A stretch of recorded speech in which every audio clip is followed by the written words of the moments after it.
Hey, what's going on, everybody? Chaz here with Breaking Down the Tape Raw Dynamite Smack podcast. We've got a lot to talk about today. There's been a lot of craziness in the wrestling world, a lot of good events, a lot of good moments that had just transpired, and it's been a good week if you're a wrestling fan. And if you're just tuning in, please like, share, and comment and subscribe to our channel and support us. We're a sports talk company that's going to get big hopefully one day, and we've got a lot of great people here. Check out their stuff too. All the links will be down below. But let's get right into this, man. So Raw Dynamite Smack podcast presents SummerSlam 2022. We'll start with that. So SummerSlam was a great event itself. This was the first event that Triple H was taking over. If you guys didn't know, if you've been living under a rock, Vince McMahon has a bunch of sexual allegations against him. Um, he's paid over $12 million, maybe even more, to women to hush money, and it's been coming out. So he decided to resign. I never thought this would happen this early. But the man is kind of older, and his life's winding down, and you know, it's incredible how long his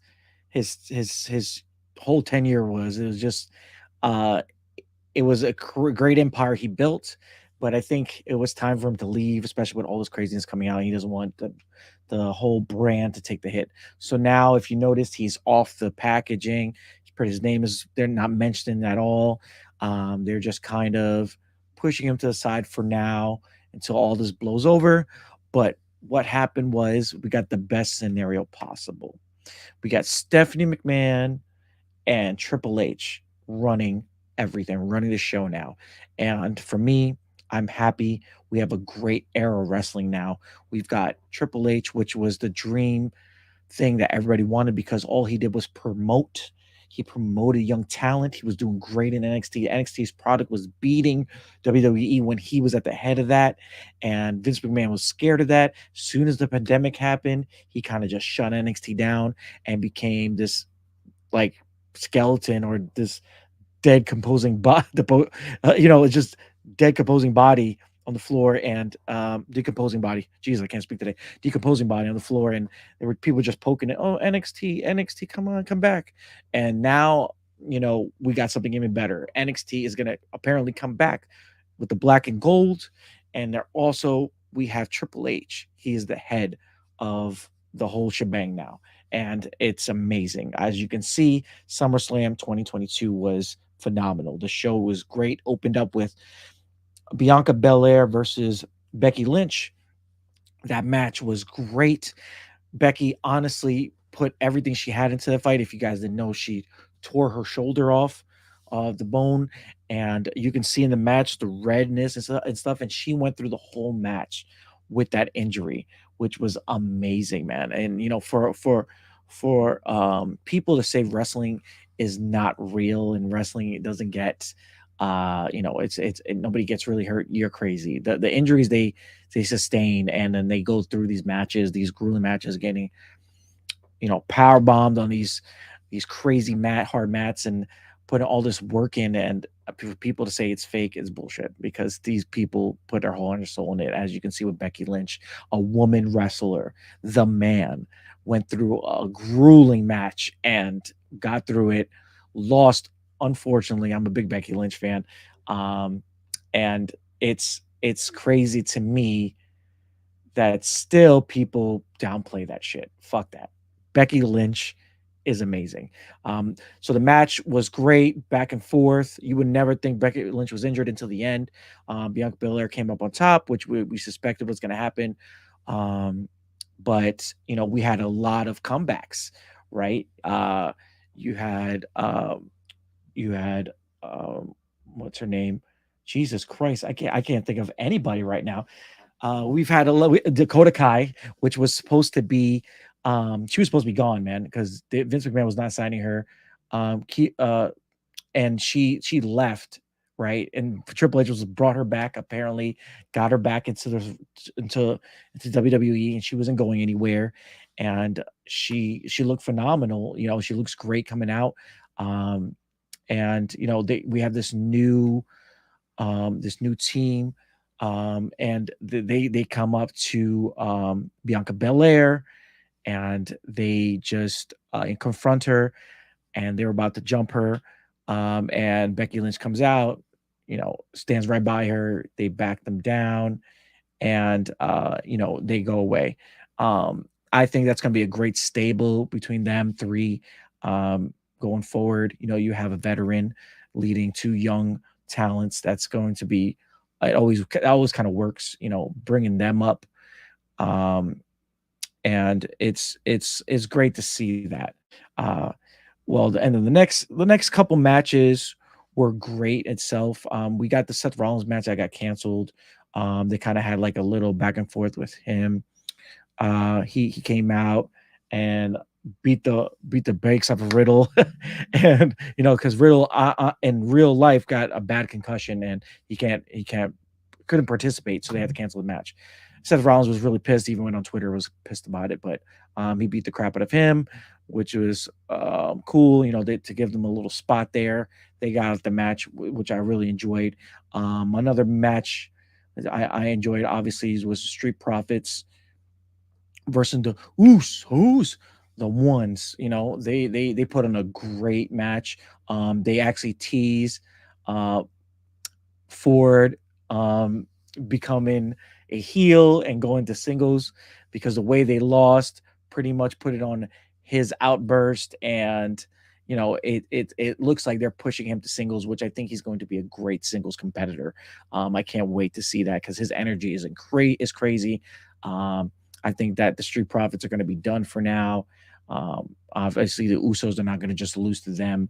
I think the Usos are going to lose to some crazy team, or you know, honestly, bring back the Dudley Boys and let them fight them, because they keep using the 1D, right? That's like the play off the 3D, right?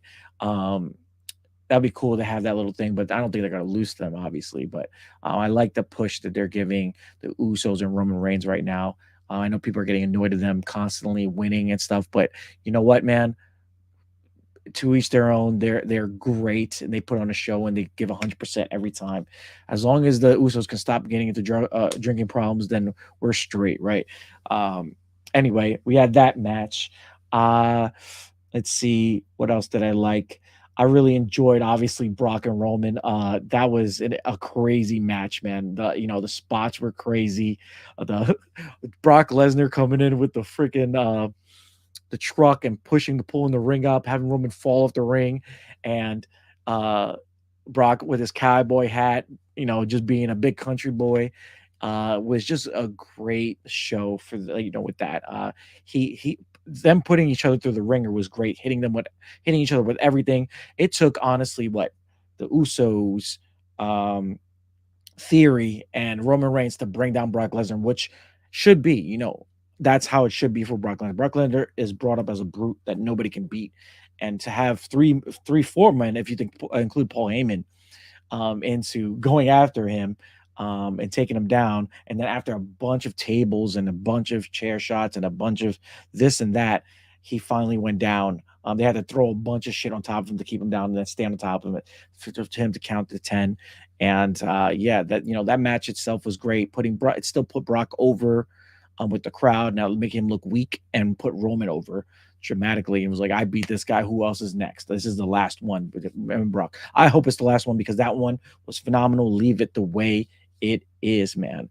Do not bring Brock and him fighting again. I cannot have that whole thing happen again. Turn the AC on real quick. So all in all, the honestly, the worst match of the night was Pat McAfee's match, and that was just meh.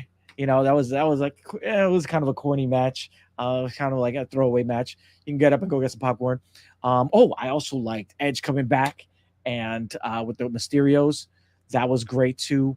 Them versus Judgment Day. I think Judgment Day itself, I really hope they don't get buried. I feel like that faction can grow and become big, and something cool, something new keep adding different members. What I would do honestly is have Dominic betray Ray and Edge betray Ray, and just have Edge come back with them. But that's not gonna happen. I think Dominic will become part of the Judgment Day. He'll betray Ray.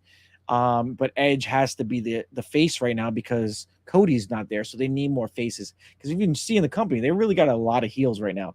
Bobby Lashley is is a nice face to have. Drew McIntyre, uh, he's a great face to have. But they don't have too many like good faces, so I guess they had to bring back Edge. Shout out though to SmackDown having that Drew McIntyre versus what's his face, the Irish dude. I can't remember his name. Sheamus, facing each other and having that great match on Friday. And that match could have been on the card and would have been better than two maybe of the fights. Which was great. So I give this pay per view itself. I give the pay per view itself 8 out of 10 for me. That was a great pay per view. Great SummerSlam. SummerSlam is always great. But the only thing was that kind of ruined it for me was somebody sent me a picture of the matches from last year and the things that happened last year with this year, and it's kind of the same thing. And I was just like, no, it was kind of the same thing. But anyway, we'll fast forward to Ric Flair's last match, right? The card was cool and everything. They had little people here and there, but I really didn't watch that. Let's be honest. Nobody really cared about that, but just Ric Flair's last match. Ric Flair coming out, right? He came out like looking like he was wearing diapers. He came out of shape. He even said he was going to be in ring shape, which was kind of weird to me because he was promoting himself to be in ring shape. He was going to be in the best shape he possibly can. But right before the match, a day or two before, he was like, "I'm not in the best shape. I wanted to be in the match." And it kind of he kind of came out and he looked older, and it was but I kind of just saw through it, and I was like, this is Ric Flair's last match. Let's just let this happen. Let's see what happens. He came out, looked like he was dancing diaper, but really he had the old school belt on, that was awesome. He ripped the robe off. He had the old school belt with him. He gave it to the guy, walked down the ring, but he was a little slow here and there. But I got to give it up to Ric Flair because that match was, a great match for Ric Flair's last match, right? He got bloodied, he was slammed, he put his body through everything, did everything he possibly could. I mean, it looked kind of silly for a little bit here and there, but you know what? Like I said, Ric Flair's last match. This man's over 70 years old and is still able to go. That's great. It's a great accomplishment. Seeing him cry at the end and saying thank you to Undertaker, which was there. Mick Foley was there. Bret Hart was there, and a bunch of other people. And crazy spots that he put himself in, and he put 110% in. And he came out. He's like, "I'm done. I'm finished." And I was like, "Yeah, you need to be done, because my man, I don't know how your body's gonna come back from this." And he did it. Walked up that ramp, didn't get carried out, and put on a show for everybody. And that was that. And I really enjoyed that. I enjoyed it for what it was. I knew that it wasn't going to be the greatest match ever, but for me, as a wrestling fan, it kind of was, because just seeing him go off to sunset and finally kill the beast, and it was great. Let it be. And Ric Flair, for whatever he has left in his life, whatever he puts on, shows he's on, I'm gonna still be supporting him. He's great. Ric Flair, woo-hoo! Thank you. All right. So after that, we got an amazing Raw, right? Raw was great. It opened again with Becky Lynch coming out and saying, she tore her shoulder and she's going to be out for a couple months. Then she invited Bianca Belair to come out, and they talked, and she pretty much was like, "I'll see you in a couple months." And Becky's a face now. You can see Becky's like, "I'm back to my old self," yada yada yada. Becky, and then Bianca Belair's like, I wouldn't be anywhere without Becky Lynch. She put me on. She's great and everything. And then she gets jumped in the back by the new stable of the three girls, and she just gets her butt kicked. And obviously, you could tell she's gonna be out for a while. Set up, the feud between them and Bianca Belair, which is going to be a long thing.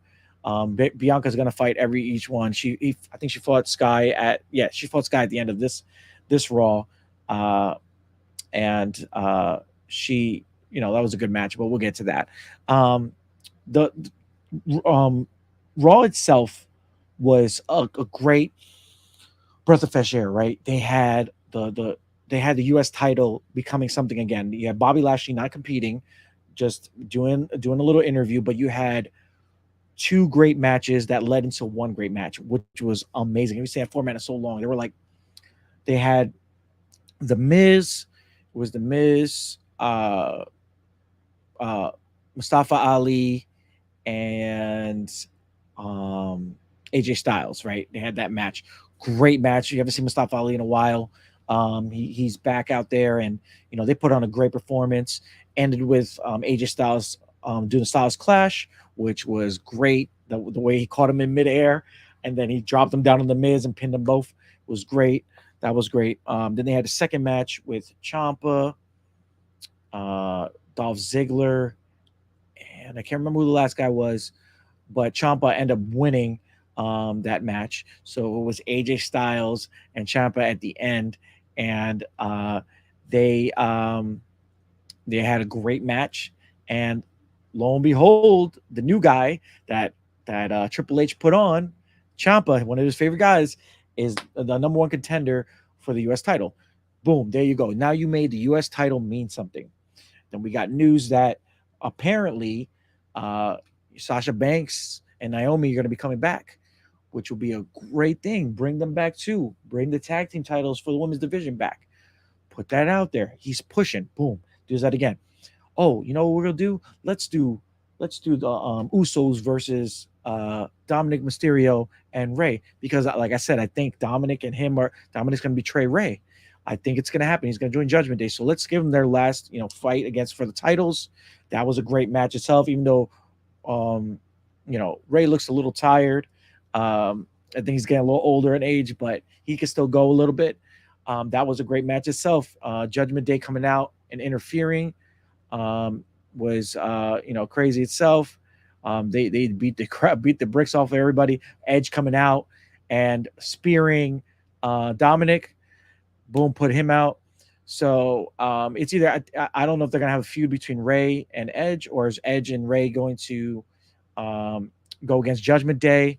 We'll see how that goes. But it's building story. It's building story. Everything that happened on Raw gets you excited for the next Raw. I missed that feeling, man. I missed it. This is great. Like I can't wait to see SmackDown now. See what he does there. Triple H is a freaking genius, man. He is a genius, and he's putting the young talent out while keeping the older talent up.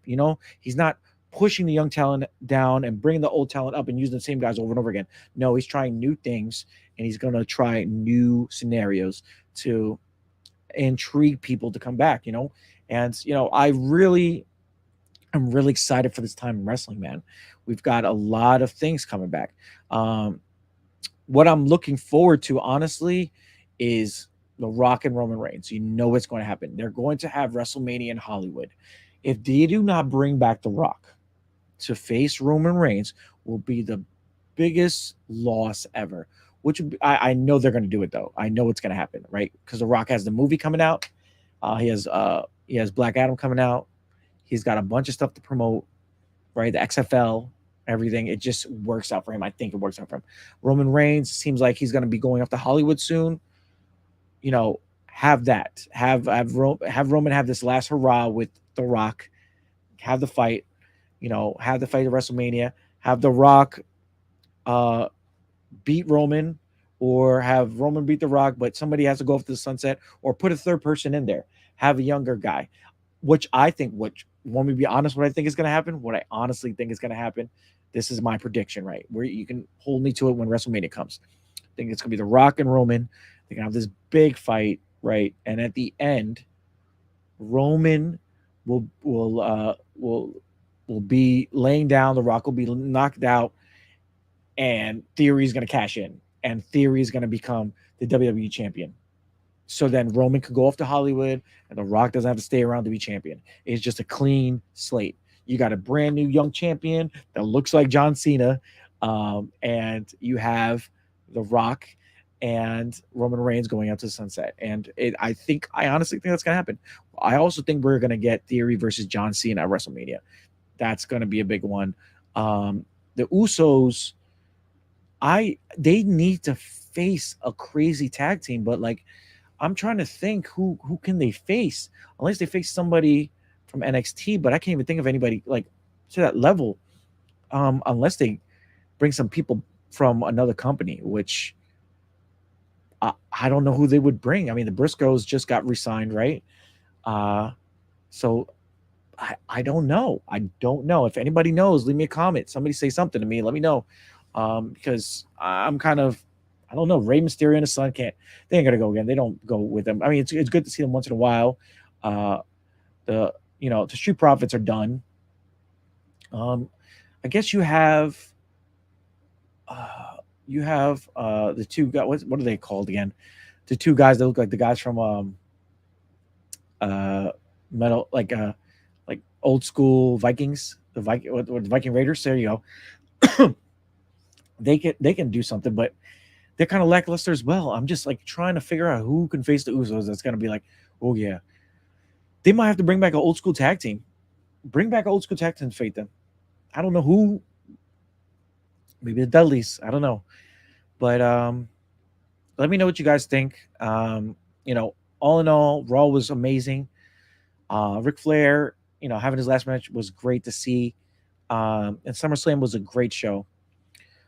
Anyway, guys, thank you for watching the Raw Dynamite Smack podcast. Um, I'll be putting this out once a week, probably every Tuesday, because that's kind of our break day for wrestling, right? Um, even though I think NXT is on. But let me know what you guys think with the comments down below. Any questions you want me to answer.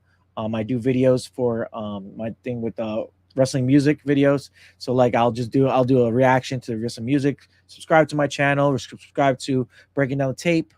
Follow us on all the social media. We're gonna be doing football content, basketball, women's sports, baseball. We'll just be talking everything.